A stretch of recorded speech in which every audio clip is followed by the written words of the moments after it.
Hello students, molecular basis of inheritance में last हम लोगों ने देखा था कि जो न्यूक्लिक एसिड है उसकी डिस्कवरी किसने की थी।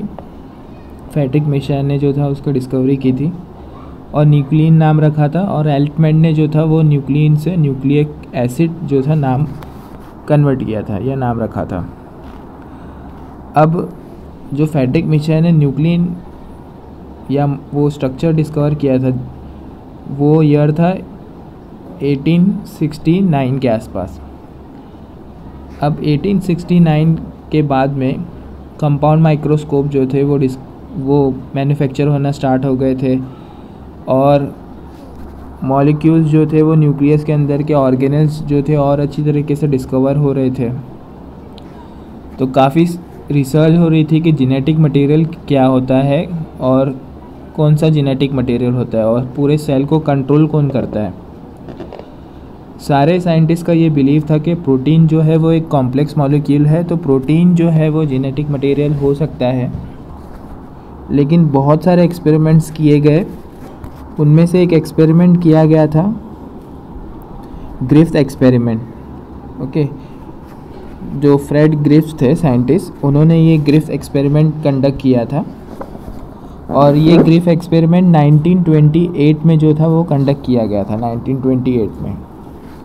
तो अराउंड जैसे हम लोग बोल सकते 50 इयर्स हो चुके थे न्यूक्लिक एसिड को डिस्कवर होके, लेकिन अभी भी कन्फ्यूजन था कि जेनेटिक मटेरियल क्या होता है। 1869 में न्यूक्लिक एसिड का डिस्कवरी हुई थी और 1928 का ये एक्सपेरिमेंट है, तो ऑलमोस्ट 50 इयर्स हो गए थे। तो जो ये साइंटिस्ट थे ग्रिफ्थ, उन्होंने जो था डिप्लोकोकस निमोनिया पे जो था वो एक्सपेरिमेंट किया था। डिप्लोकोकस निमोनिया एक बैक्टीरिया होता है जिसकी वजह से निमोनिया जो है वो बीमारी होती है, डिजीज़ होती है, और वो मैमल्स में डिजीज़ दिखती है। ये डिप्लोकोकस निमोनिया जो बैक्टीरिया होता है। डिप्लोकोकस निमोनिया का दूसरा टाइप जो है वो स्ट्रेप्टोकोकस निमोनिया भी होता है। वो भी सेम निमोनिया प्रॉब्लम जो है वो क्रिएट करता है। लंग्स में जब इन्फेक्शन हो जाता है तो उसको निमोनिया बोला जाता है। तो ये बैक्टीरियाज जो होते हैं वो इन्फेक्शन के लिए रिस्पॉन्सिबल होते हैं। तो ये ग्रिफ्थ जो थे साइंटिस्ट ग्रिफ्थ, उन्होंने ये डिप्लोकोकस निमोनिया बैक्टीरिया पे एक्सपेरिमेंट किया कि जानना चाहा कि जेनेटिक मटेरियल क्या होता है उस पॉइंट ऑफ व्यू से। तो इन्होंने क्या किया, इन्होंने जो थे ये डिप्लोकोकस निमोनिया के 2 स्ट्रेन को लिया। अब क्या होता है कि जैसे एनिमल्स या मल्टी सेलुलर जो ऑर्गेनिज्म होते हैं ना, जैसे कैट हो गया, डॉग हो गया, उसमें हम लोग को मालूम है कि अलग अलग वैरायटी होती है। डॉग में अलग अलग वैरायटी होती है, कैट में अलग अलग वैरायटी होती है, मंकीज़ में होती है। तो जो जैसे जैसे हायर एनिमल्स या ऑर्गेनिज्म होते हैं उनमें अलग अलग वैरायटी दिखती है। लेकिन जो सिंगल सेल के हैं, तो सिंगल सेल के स्ट्रक्चर जो सिंगल सेल वाले होते हैं जो बैक्टीरिया जैसे कि, उनमें वैरायटी जो अगर बताना है तो वो स्ट्रेन से पहचानी जाती है। स्ट्रेन मतलब उनको डाई किया जाता है, डाई से उनका कलर आता है और कलर से ये पहचाना जाता है कि ये अलग स्ट्रेन का है, ये बैक्टीरिया अलग स्ट्रेन का है। ओके, तो निमोनिया जो बैक्टीरिया था निमोनोकोकस, उनके 2 स्ट्रेन लिए गए। ये साइंटिस्ट ने 2 स्ट्रेन लिए।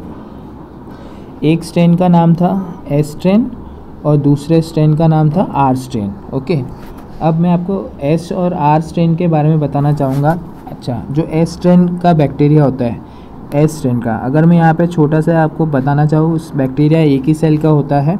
ओके, एग्जांपल समझो ये एक सेल है, उसमें बीच में मैंने न्यूक्लियस बताया हुआ है और रेड कलर से जो मैंने आपको बताया वहाँ पे नथिंग बट उसकी सेल वॉल है। ओके, और जो एस टाइप का होता है, एस टाइप का, उसमें क्या होता है कि एस टाइप में ये जो सेल वॉल होती है उसके बाद भी उसके पास जो है एक और स्ट्रक्चर होता है जिसको बोलते हैं कैप्सिड या कैप्सूल। तो ये एस टाइप वाला जो होता है वो कैप्सूलेटेड होता है, याद रखना है आपको, कैप्सूलेटेड। तो मैंने ये जो बनाया है वो है एस टाइप वाला। तो एस टाइप वाला जो बैक्टीरिया होता है वो कैप्सूलेटेड होता है। ठीक है, क्या पॉइंट बोल रहा हूँ, कैप्सूलेटेड। तो इससे क्या होता है, ये बैक्टीरिया जो है आराम से जो है बॉडी में चला जाता है और बॉडी में चला जाने के बाद में इन्फेक्शन पैदा कर देता है। तो जो एस टाइप का बैक्टीरिया होता है वो इन्फेक्शन पैदा कर सकता है, इन्फेक्शन उससे हो सकता है क्योंकि उसके पास एक कैप्सूल होती है। उसके अलावा सबसे इम्पॉर्टेंट बात कि ये बैक्टीरिया जो है एस क्यों बोला जाता है, क्योंकि ये स्मूथ बोला गया है, मतलब कवरिंग है ना, कैप्सूल बना हुआ है येलो कलर से जो मैंने बनाया था वो एकदम स्मूथ है, इसलिए एस टाइप बोला जाता है, स्मूथ टाइप, जो इन्फेक्शन पैदा कर सकता है, एक ऑर्गेनिज्म से दूसरे ऑर्गेनिज्म में जा सकता है, मतलब वायरुलेंट भी होता है। वायरुलेंट मतलब एक बॉडी से दूसरे बॉडी में ट्रैवल करने वाले को वायरुलेंट बोला जाता है। तो एस टाइप का जो बैक्टीरिया होता है वो वायरुलेंट भी होता है, पैथोजेनिक बीमारी पैदा करने वाला होता है और कैप्सुलेटेड होता है। ये 3 पॉइंट आपको याद रखने हैं।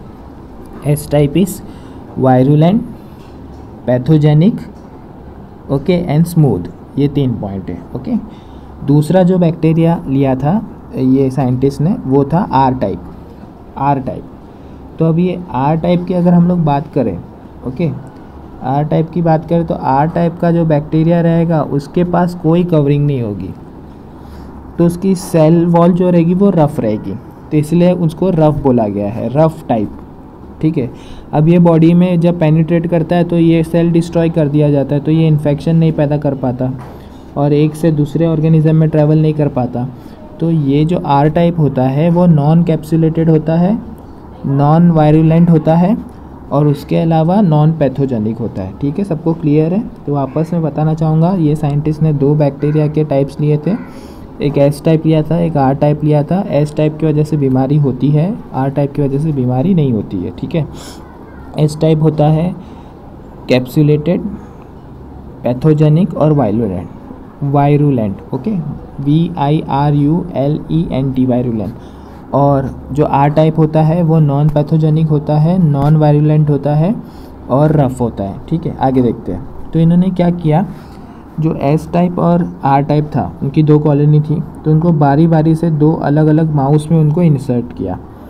अब यहाँ पे हम लोग स्लाइड में देख सकते हैं कि जो मैंने आपको एक्सप्लेन किया कि एस मतलब स्मूथ और आर मतलब रफ़।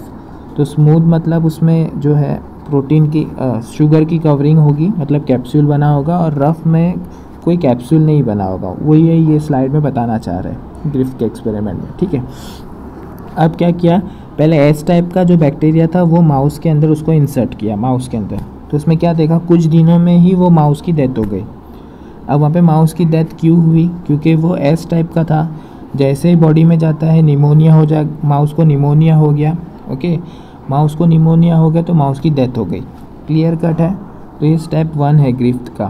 तो ग्रिफ्थ ने क्या किया, एस टाइप का बैक्टीरिया लिया, एस टाइप को बैक्टीरिया को माउस के अंदर डाला, कुछ ही दिनों में माउस को निमोनिया हो गया, उसकी वजह से माउस की डेथ हो गई। ये एस टाइप का ऊपर लिखा हुआ है, आप देख सकते हैं कि एस टाइप का मतलब होता है यहाँ पे, एस टाइप का मतलब जो है वो कैप्सुलेटेड और शुगर की कोटिंग बनी हुई रहती है। ओके, अब आपको यहाँ पे समझ में आएगा। ये स्टेप 1 है। सेकेंड स्टेप 2 क्या किया, अब उन्होंने आर टाइप का जो था वो बैक्टीरिया लिया, माउस के अंदर डाला। क्या हुआ, वो आर टाइप का बैक्टीरिया बीमारी नहीं फैला सका और माउस जो था उसको निमोनिया नहीं हुआ और वो अलाइव रह गया। तो ये स्टेप 2 है, सेकेंड स्टेप। तो इसमें आसानी से आपको समझ में आ गया कि अगर बॉडी में एस टाइप जाएगा तो निमोनिया होगा, आर टाइप जाएगा तो निमोनिया नहीं होगा। ये स्टेप 1 और स्टेप 2 है। क्लियर है? आगे देखते हैं। अब नेक्स्ट स्टेप में क्या किया, नेक्स्ट स्टेप में जो था उन्होंने सीरीज़ ऑफ एक्सपेरिमेंट और ज़्यादा टफ करने लगे। उन्होंने क्या किया कि जो एस टाइप था बैक्टीरिया उसको हीट किया, एक वेसल में उसको हीट किया। हीट करने से क्या हुआ, वो बैक्टीरिया की डेथ हो गई। वो बैक्टीरिया इतना कैपेबल नहीं रहा कि कोई इन्फेक्शन पैदा कर सके। तो ऐसा बैक्टीरिया को बोला जाता है हीट किल्ड बैक्टीरिया। तो बैक्टीरिया को मार दिया गया हीट करके। ओके, अब ये हीट करके मारने के बाद में ये बैक्टीरिया को क्या किया गया, इंजेक्ट किया गया माउस पे। स्टेप 3 है ये। ओके, तो माउस में जब इंजेक्ट किया गया तो माउस में इंजेक्ट करने के बाद क्या पता चला, ये बैक्टीरिया तो मर चुका था, तो माउस में कोई भी इन्फेक्शन नहीं हुआ और माउस जो था वो ज़िंदा रहा। तो ये स्टेप 3 है। वापस बोल रहा हूँ, ग्रिफ्थ ने क्या किया, एस टाइप के बैक्टीरिया को हीट किल किया, मतलब उसको हीट किया और उसको मार दिया गया। तो मारने की वजह से सिर्फ बैक्टीरिया के सेल के कुछ कंपोनेंट, डेड सेल बाकी रहा, ओके, लिविंग सेल नहीं रहा। उसको माइस के अंदर डाला, माउस के अंदर, माउस को इन्फेक्शन नहीं हुआ। तो ये स्टेप 3, इससे ये पता चला। पहला है पता चला एस से बीमारी होती है और मौत हो गई। आर से पता चला कोई बीमारी नहीं हुई और कोई माउस की डेथ नहीं हुई। थर्ड स्टेप में पता चला कि जब एस को हीट करते हैं तो हीट करने के बाद बीमारी जो है नहीं होती अगर बॉडी में डाला जाए तो। ये तीसरा पता चला, ठीक है। अब आगे क्या किया इन्होंने और एडवांस किया।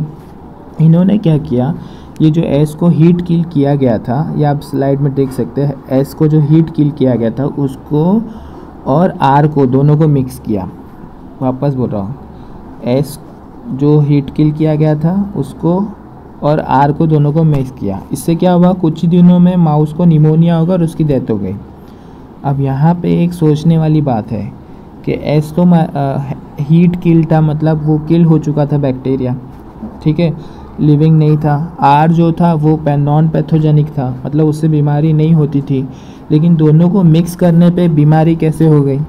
तो यहाँ पे थोड़ा सा जो था वो चीज़ें समझ में नहीं आ रही थी। तो उन्होंने और डीप में जाके देखा कि ऐसे कैसे हो सकता है कि एस टाइप का जो बैक्टीरिया जो मर चुका था, जिसकी वजह से बीमारी होती थी लेकिन मरने के बाद कोई बीमारी नहीं दिखती, उसको आर के साथ मिलाएंगे जाता है तो वो वापस निमोनिया पैदा करता है।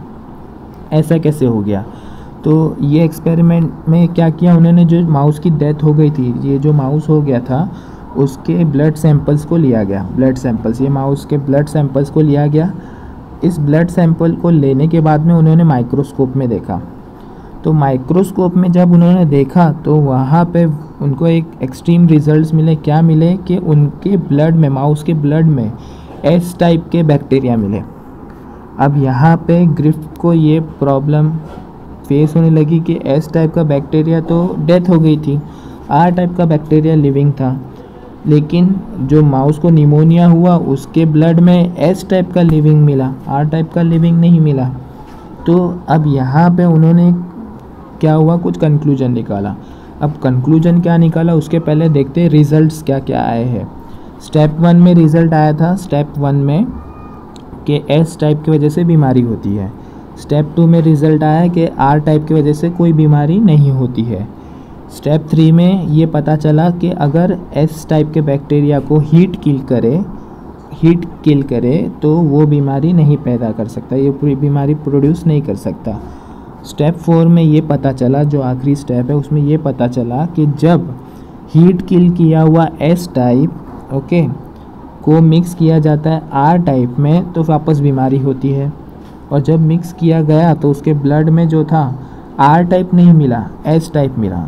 तो फ्रेडरिक ग्रिफ्ट ने क्या कंक्लूजन निकाला, ये कंक्लूजन निकाला कि एस स्ट्रेन क्यों बना, एस स्ट्रेन बना होगा आर स्ट्रेन से। तो उन्होंने ये कंक्लूजन निकाला कि एस स्ट्रेन जो था, ओके, अब यहाँ पे आप बोलेंगे यहाँ पे क्या चल रहा है ये स्लाइड्स में, तो मैं आपको बता दूँ कि ये जो एस स्ट्रेन था उसको वापस माउस में डाला तो माउस को वापस निमोनिया हो गया था। ये कंफर्म करने के लिए उन्होंने चेक किया था, ठीक है, जो एस स्ट्रेन ब्लड सैंपल में मिले थे। तो इन्होंने कंक्लूजन क्या निकाला कि जो आर टाइप है, रफ टाइप को कुछ ऐसा मटेरियल मिला था हीट किल से एस टाइप में से कि वो स्मूथ में बदल गया। मतलब रफ टाइप का बैक्टीरिया चेंज हो सकता है स्मूथ में। अब ये चेंज कैसे हो सकता है, तो कोई ना कोई मटेरियल ज़रूर मौजूद होना चाहिए एस टाइप में जिससे वो चेंज हुआ, ओके। तो लेकिन ग्रिफ्ट, जो फ्रेड ग्रिफ्ट है, उनको ये समझ में नहीं आया कि कौन सा ऐसा मटेरियल था जिससे आर टाइप एस में बदल गया। तो ये अभी भी जो था एक मिस्ट्री था कि कौन सा क्या मटेरियल था। लेकिन ये ज़रूर बात थी कि आर टाइप का जो जेनेटिक मटेरियल है, आर टाइप के पास जो जीन है या जेनेटिक मटेरियल है, वो एस टाइप में बदल सकता है कुछ ना कुछ ऐसी चीज़ मिलने से, मतलब एस टाइप से कुछ मिलने से। तो ये जो था उसका कंक्लूजन था। इस चीज़ को उन्होंने ट्रांसफॉर्मेशन प्रिंसिपल नाम दिया, ठीक है, याद रखना है आपको, ट्रांसफॉर्मेशन प्रिंसिपल। तो ये एक्सपेरिमेंट का ये कंक्लूजन है कि ट्रांसफॉर्मेशन प्रिंसिपल दिया गया था ग्रिफ्ट एक्सपेरिमेंट में 1928 में जो था, उसमें ये बताया गया कि जो आर टाइप का बैक्टीरिया होता है लिविंग, उसको कोई ऐसा मटेरियल मिलता है एस टाइप के डेथ सेल से कि वो आर टाइप से एस टाइप में चेंज हो जाता है, जिससे पैथोजेनिक हो जाता है, जिससे वायरुलेंट हो जाता है, तो जिससे वो स्मूथ हो जाता है। होप आपको समझ में आया होगा। तो काफ़ी आसान ये एक्सपेरिमेंट है और बोर्ड एग्ज़ाम में ये एक्सपेरिमेंट आता है। तो मैंने एनिमेशन के थ्रू आपको ये एक्सपेरिमेंट जो था एक्सप्लेन किया, जिससे आपको और क्लियर अंडरस्टैंडिंग हो। तो क्रिफ एक्सपेरिमेंट असल में ट्रांसफॉर्मेशन प्रिंसिपल को एक्सप्लेन करता है, तो आपको ये मेंशन करना रहेगा। Okay, thank you.